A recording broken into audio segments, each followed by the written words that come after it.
China never had metal foil prizes before, so I'm gonna go through all the best performers in Fuzhou Regional Open to see who won the metal foils.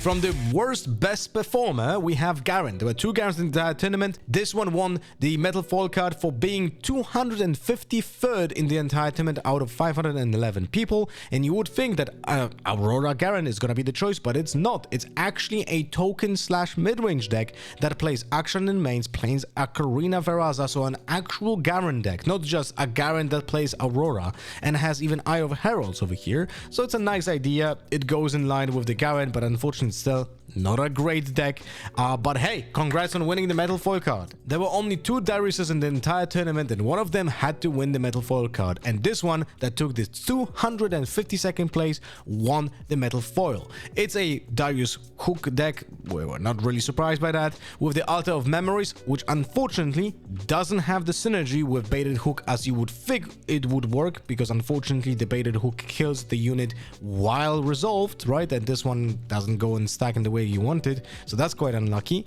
Other than that, not really too many surprises. Maybe you could play also Under Titan in this deck, but who knows. I'm not an expert on baited hook, but this is definitely a high rolly deck, and I think Reksai is definitely better when it comes to playing baited hook. So yeah, this guy just went for hunting the metal foil card, and he succeeded with 252nd place. Competition was a little bit more fierce when it comes to Renatas. There were 6 of Renatas in the entire tournament. This one that took 215 place won the metal foil card, and it's a Jace Vanguard Armory Time Warp deck with, of course, hostile takeovers, because it's the best card in Renata, although only 2 copies and no other achiever, so no like the obscene combo that you can do here, which I'm kind of surprised that we don't see it, because potentially it's one of it's so strong, right? Also have only 2 Jaces instead of 3.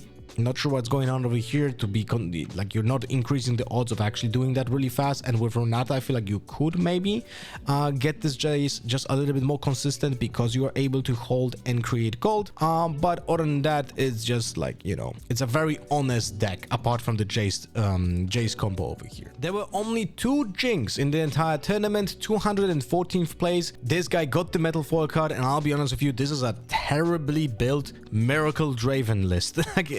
It's crazy that this guy plays the Rasas, plays the Rams, plays the Noxus Hopefuls, and plays Nocturnes, but doesn't play Ezreals as well. It's kind of insane. No scrap heaps, no Ezreals. I know they do not go in line because you're not emptying your hand, but I think it's still better than just playing the Jinx with this idea that you're gonna empty your hand as soon as possible, when you could just play the Miracle Draven with just Jinx. And even the champion is not that bad. It's actually pretty decent when you play Ezreals and Scrap Keeps and so on, and the Merchants, because you can untap with a pretty decent unit that has 5 might and just take over two battlefields at the same time. If you have Boots of Swiftness, then you have ganking directly, so you don't rely on 2 discards. It's kind of surprising, because I feel like you could actually legit just play with Jinx that is a little bit nerfed Draven and still have a chance to finish high in a tournament, while this deck, I don't think it can. But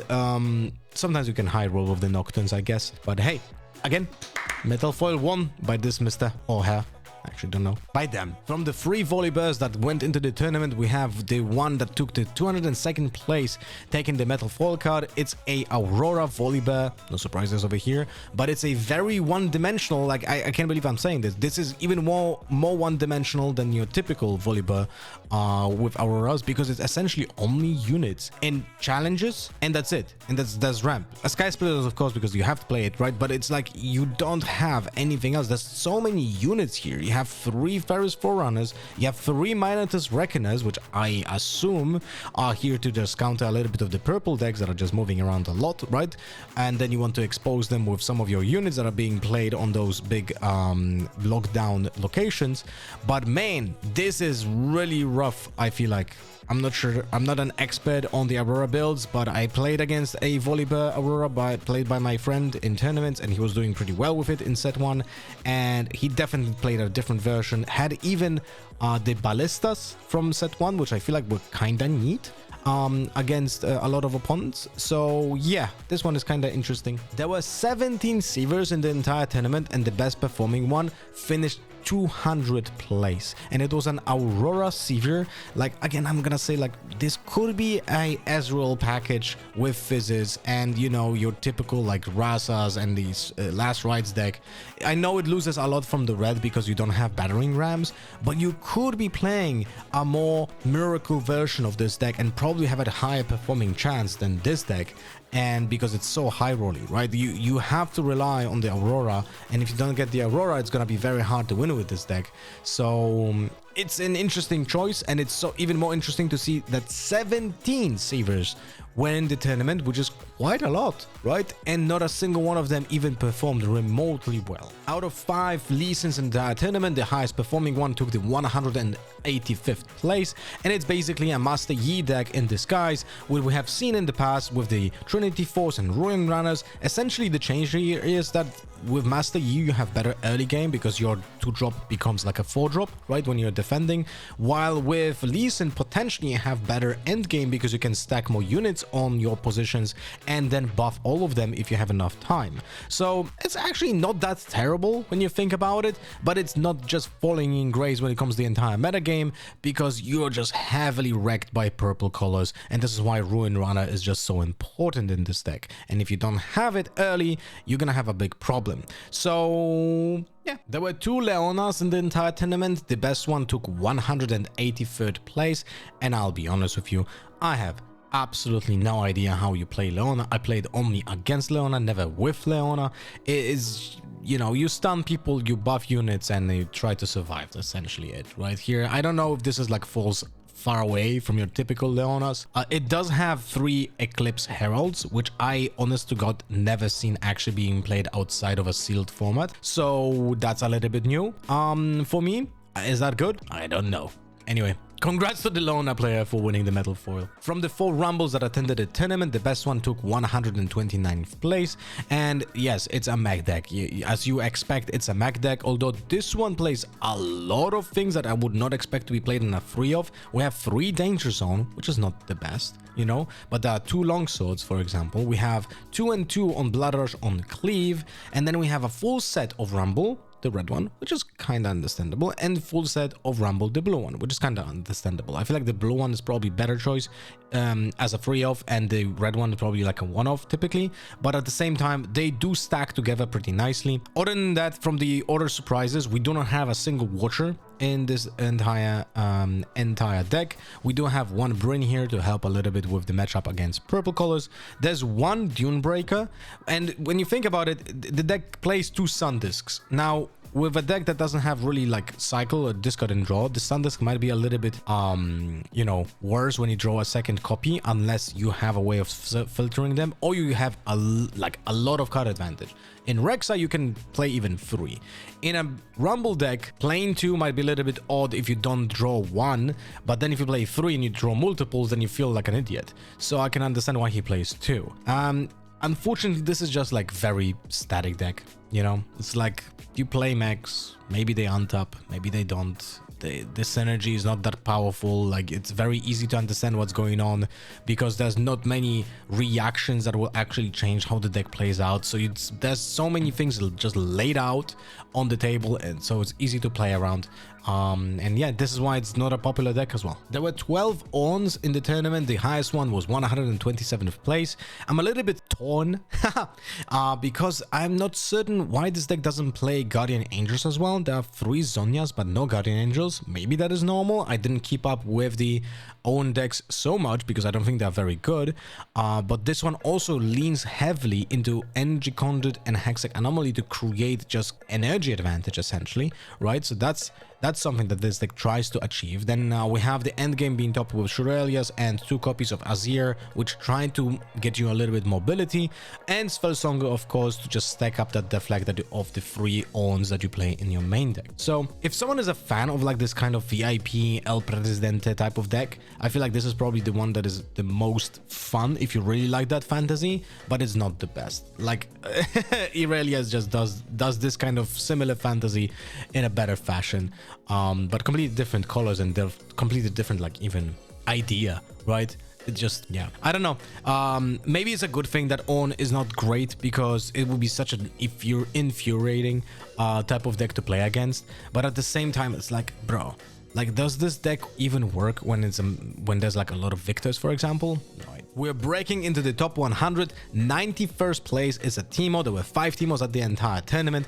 This one is a Teemo built with Mundo in mind, which is very hard to play against Rebuke, right? Ember Mork gets fucked by Rebuke as well. So it's very hard to play this deck in this metagame when it revolves around so much about those 2 units over here. So I'm kind of impressed that he even went to a top 100 when there's like purple everywhere, right? But we do see the good cards from the purple cards. We have Ezreal here, but no scrap heaps, right? We do have, I mean, Mundo, if you play against a Kaisa and you're able to just land a Mundo, you just probably win the game, you know? But there are no tide turners to make it like more mobile. But we have 2 Ride the Winds.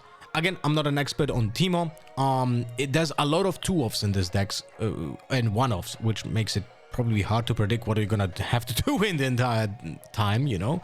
But happy to see a Teemo, you know, perform to some degree, because it's probably not the best choice in the metagame. And I have a close friend who is actually playing Teemo. He was wondering about what to take to his locals today, because he's like, I'm not gonna play Teemo, man, when there's so many rebukes.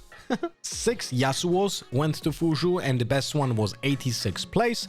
And basically it looks very similar to an Irelia deck, but without Irelia as your chosen champion. And then you still play Irelia, of course, because she's just so good in this package. And you have all the purple colors cards. So although 1 Rebuke, 3 Ride the Winds, yeah, like, not gonna try to be an expert over this build if this is like super duper nice or not. We do see 1 Guardian Angel and 2 Zhonyas, even though we have a lot of 2-drops over here.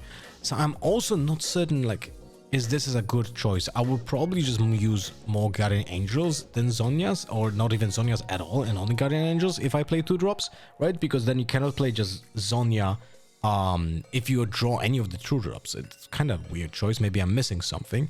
Other than that, we do have headers for the card draw. It's such an incredible engine that doesn't require a lot of parts, specific also when you play Yasuo, so you can move the header to draw cards. It will cost you energy, but it allows you to be you know, like, you don't have to get the Siren, you don't have to get the Ride the Wind or Fight or Flight to actually move the header to get the card advantage. In the sideboard, we have 1 Draven Audacious, 2 Vexes, and 1 Last Breath. It kinda sucks to play a legend that doesn't even have good signature spells, right? Like, if you play a Teemo, if you play an Ahri, if you play an Annie, Yasuo, Master Yi, I can't even remember what's the signature of Master Yi. Let me know in the comments. Like, legit, I can't remember. 7 Jaxes attended the tournament. 85th place is the highest one. And this one, no surprise, it's about equipment. You know, we have the Bond Shivers, we have the Doran's Blade, we have the full package of Zhonyas and Guardian Angels, which is interesting. The only 2-drops in this entire deck are the Apprentices Smiths, right? When you move, there's a chance you're gonna draw a card. At the same time, you do have a lot of 2-drops that are just not units. So Brutalizers, the Guardian and the Zhonyas and the Doran's Blade, Lucians to make sure that you can equip one of those if you play it on the follow-up. 1 Action Main, which I feel like probably is one of those cards that maybe you could squeeze a little bit more in this type of deck, because you should benefit so much from having action in your deck if your opponent is actually playing equipment. Stellacon headers because of the card draw, right? 1 Trinity Force to speed up the process of holding, if that's even possible with this deck. I don't even know. Like, it's so hard to say if you can even hold with this deck. So maybe that's only why 1 Trinity Force. And it does, I mean, Counter-Strike does help a little bit with the holding, but it's still kind of hard. Well, an interesting deck. We don't see really Jax perform. We'll see if in the European tournaments we're going to see someone actually successful with this deck, but it's going to be very hard because you're going to be hit so hard by gear removal. There was 8 looks in the entire tournament. 82nd place is the highest one. I'll be honest with you, that's quite a lot when it comes to looks. I was not expecting to see that many of looks, and other characters only with like 2 offs. So it was kind of harder for them to get the metal foil. Maybe too many people thought about the same idea. Maybe, you know, it's like, oh, I can play a similar deck to Viktor, but, you know, most people should play Viktor. So maybe there's not going to be a lot of people playing looks. Maybe just like 2 people show up. Well, surprise, surprise, 8 people showed up with a looks. And this best performing one, yeah, it's a little bit awkward. Like, there's a lot of one-offs, really weird one-offs. There's the combo, the Jace Vanguard Armory. There's a Time Warp, of course. I mean, not of course, but there's a Time Warp over here. You kind of feel like this is a little bit like the Viktor deck, but not exactly. There's a lot of 2-drops over here because you have to supplement the fact that you don't have the ability to just spawn units because your win condition is printed on your legend, right? Here, you just don't have that luxury, so that's why the more 2-drops, and that's why the entire deck just becomes a little bit worse, right? The Caldo Weeks are not that successful now because they will actually destroy one of your cards, most likely, right? Unless you have the Vanguard Armory, but then it's pretty late into the game.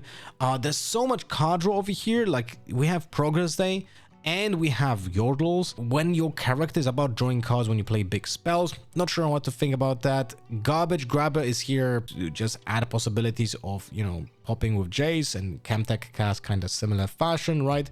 We have this Imperial Degree with the Bellows Breath, but it just feels like a very bad Viktor deck that is just being played as look. 8 Misfortunes winning the tournament. The best one took 73rd place, and it's to no surprise, to no one's surprise, this is an Aurora deck. Although I do think there are other ways of building a Misfortune deck that maybe could be actually playable and be like a little bit more aggro. And of course, it's a purple deck, so you could just play the, you know, the Ezreal package and just try to be a little bit more Miracle-like. But is that better than the Sivir?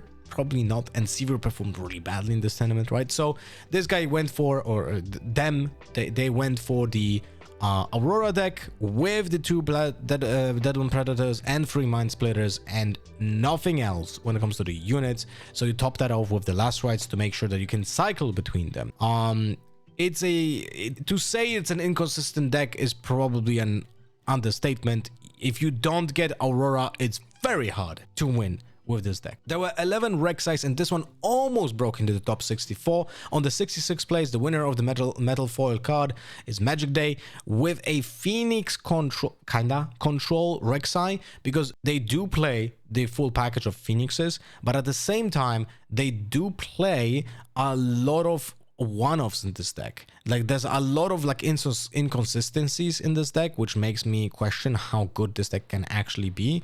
There's only one Sundisk, and I feel like this deck without Sundisk has absolutely no way of winning against Viktor, and there's not even a single one in this sideboard. So I do question this quite a lot, and it does, in my opinion, because I played Rek'Sai quite a bit, I feel like Under Titans and Void Hatchlings are just a bait card. You don't want to dilute your deck by high rolly cards, and I feel like that's what you do if you play those. More consistent lines with more Sundisks will probably earn you better results than just going for those high rolly moments. But at the same time, the high rolling moments, maybe when you get lucky in so many rounds, you can actually have a chance at actually finishing very high. So who the hell knows if I'm right or not.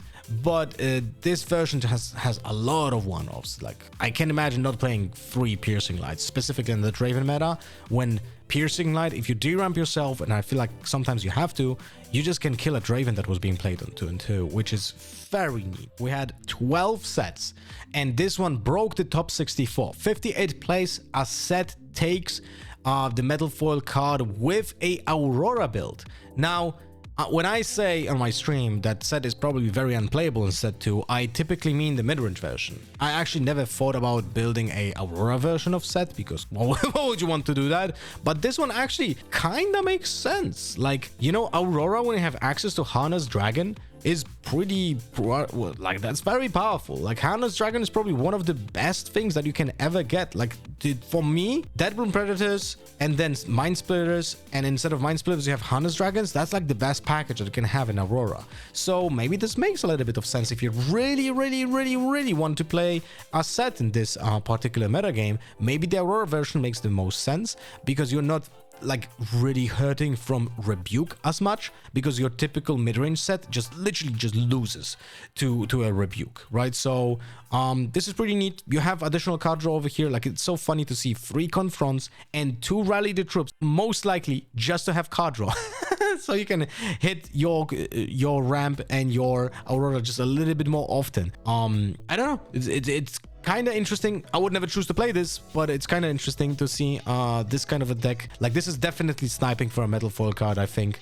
Although again, it's my assumption, but I would say if you play with a set like this, you're probably aiming just to get the metal foil card. There was 28 victors, and the highest one took the 56th place. Really bad conversion rate for victors over here. And this one, the best performer, is playing a control version that is a little bit diluted, and I do see a problem. Anyway, so Jace and Vanguard Armory combo, 1 Xin Zhao, 1 Garbage Grabber, 2 Chemtech Casks. It's kind of weird because of that. And after testing the control version of Viktor, I do think that you should probably lean less into Jaces, maybe cut them completely and just focus on even more, like, you know, removal and just more Xin Zhaos, for example. And by the way, this guy plays Viktor Leader instead of Viktor Innovator, and I am dumbfounded over here. Why is this here? Like, you have literally 4 units in this entire deck to combo with that. Why just not play the other guy? I am very confused. Maybe this is just a mistake and it should be the other guy. But anyway, there are Watchers and Machine Evangel in the sideboard, and also 2 Watchful Sentries. Okay, maybe that's for a mirror. I don't know. I actually don't know what's the Watchful Sentry here in the sideboard for, but it is your control deck. Like, if I was thinking if there's gonna be a best performing Viktor, in my mind there was always this version, but maybe not in this particular build. 16 Master Yis attended the tournament. 45th place was the highest for them, and it's actually not a Trinity Force deck. It's just a normal mid-range Master Yi with no ramp, and just plays 3 Ruin Runners and Stellarchon Herders and Protectors, and that's about it. Like, it's a very simple but effective deck, I would say. And maybe because it's such a consistent deck, you know, you don't rely on Aurora and you just play units and hope they don't, you know, trip over their own legs, I guess. You can win games. No action in the main, only 1 in the side. That is somehow questionable, I would say, maybe in this metagame. But at the same time, are you losing against the equipped decks? That's the question. I don't know, because I didn't play Master Yi myself, but maybe that's something to consider. Other than that, yeah, one of those kind of decks that kind of looks good also for beginners, because it's more honest, right? So it's easier to understand what's happening in the game. You don't have that much card draw, so maybe someone who's a Master Yi fan or just starting the game could start with this. Other than that, I'm not hating on this deck list. There's a lot of 3-offs. There are some 1-offs, which I'm not a fan of, right? But in overall, this deck feels like it's built with consistency in mind. And now we're going into the top 32. 29th place, we have an Ezreal. There were 10 Ezreals in the entire tournament, and this one is actually very fucking cool. Very fucking cool, because it has a combo that I didn't think of at all. It didn't even cross my mind that this can be done. So we have a pit crew, so rats. When you play a gear, you ready me. It doesn't say gear card. It just say a gear. So when you combine that with Call, which creates a gold gear token, right? You play a gold gear token when you concur, it actually untaps the pit crew. So this is like build your own Lucian kind of deck, you know? It's very cool. Very cool idea. The problem is that if you don't get this very early in the game, it's gonna be hard to get value out of it. And other than that, you top the end game with Mind Splitters, Thousand Tales Watchers, and a Time Warp, because if you do hit the pit crew with the Call early, then you can actually cheese out your entire game to get you can get to early Time Warp. And also because of gold, you're not deramping as much, right? So it's gonna be possible to play this Time Warp pretty early on. So it's a very neat build. I'm a big fan of this deck building. Like, this is actually something that we don't really see in the Chinese scene a lot. This is some creativity involved here. So also very, very respectable finish. 29th place out of 500 people. It's very high. From the 5 Ahris that played an entire tournament, this one took the 24th place, which is very respectable. And honestly, I'm kind of impressed. typically when I play against Ahri, they are like low on cards, and it feels like this can be here a problem as well. There's not a lot of card draw over here. There's actually just replacement effects, like for example Discipline, right? And then there's the Dreaming Tree, and if you don't have Dreaming Tree, you don't really have card draw at all, which I feel like is gonna be a big problem with a deck that also tries to spam as many spells as possible. We have the Eager Apprentice to make them cheaper. We have the Marai Spire to make the repeat effects also cheaper. So you have a lot of ways of spamming spells. You have the Sona as well. Janna, I think, is a great unit, by the way, and it's very oppressive if used correctly, and completely out of the blue can ruin an entire game for an opponent. So that's pretty nice. We have a lot of surprises as well. We have the Emperor's Divide that was able to reposition a lot of your units. We have the Desert's Call, which, by the way, remember, repeat is cheaper if you have the Marai Spire, and also when you can, you're gonna reduce the the cost with the Eager Apprentice here as well, which allows you to just refuel your entire base, right? So that's very interesting. Block is a good card that didn't see any play, by the way, in the first set. At least I didn't see any, and it's a very good card in my opinion. Very good stats, 2 mana for free essentially, and a tank which can completely destroy like math on your opponent's side is very surprising for many people, so not many people probably will play around it. So there's so many buffs over here. There are 3 twonks. I'm a little bit surprised that there's no full set of like a Defy, for example. It's only 2 Defies and 1 Not So Fast, and we don't see any Wind Wall, which is more understandable, right? Now when we like, there's not any Wind Wall. When we don't see the Icathian Rain and Falling Star being reflexive, Not So Fast is just so much more playable, and maybe there would be even consideration to just playing Not So Fast more in the main than just additional copy in the sideboard. But overall, not gonna act like I'm an expert on Ahri. It's very impressive finish, 24th place out of 500 people with a blue-green deck, and I really wonder how this did look in execution, because it's not an easy deck to play for sure. We had 10 Lucians in the entire tournament. This one took this 22nd place, very impressive finish, but I don't know how is that possible. They actually do play the combo Skyfall plus Trinity Force, and they're trying to cheese out wins this way.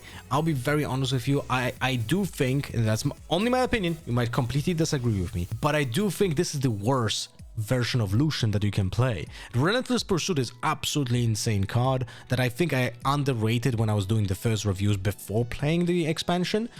It didn't sound that insane on paper for me, but just I needed to play it once and just understand how incredible it is. So now when I think about Lucian, I don't think about Skyfall and Trinity Force. I just feel about more like a mid-range aggro version that just tries to overcome the enemies, right, with just straight brewed up power and not tricks like the Skyfall and Trinity Force. But this one performed very well. Some odd choices when it comes to one-offs. We have 1 Ferris Forerunner, 1 Dunebreaker, 1 Brainier, 1 action. Not sure what to think about that.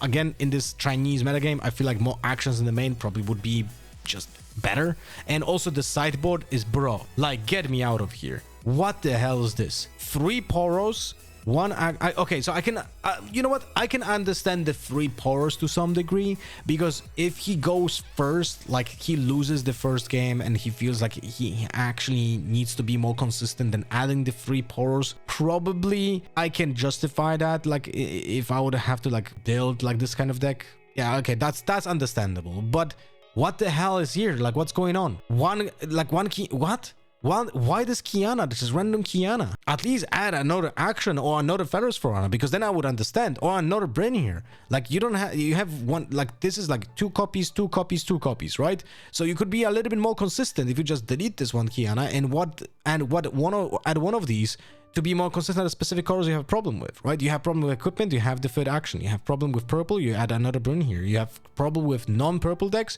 then you just drop in another Ferris Forerunner. This is so awkward. I don't know. Or even playing a second Unyielding Spirit would be making more sense than this Kiana. But I ranted a little bit. Anyway, 22nd place, very impressive. 12 Azirs were played in the tournament, and the highest one took the 18th place. Again, very impressive finish.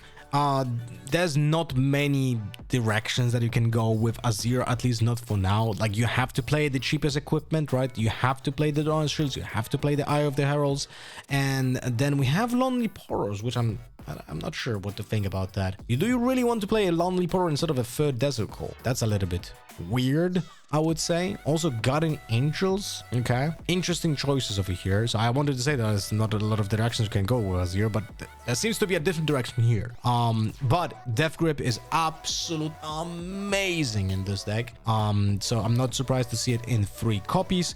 We do have, of course, the 3 times Arise. You cannot play Azir without 3 copies of this. So all of the stuff that you think you should be in 3 copies, it is in 3 copies, apart from the Desert's Call. And I'm a fan of Gods, actually. I do think it's a good card. It doesn't look great on paper, but in practice, when you use it as a hidden card and then suddenly it's like +5, for example, on a base, and it can also act like a, you know, semi bluff for the Hidden Blade, it's actually pretty neat. And what else?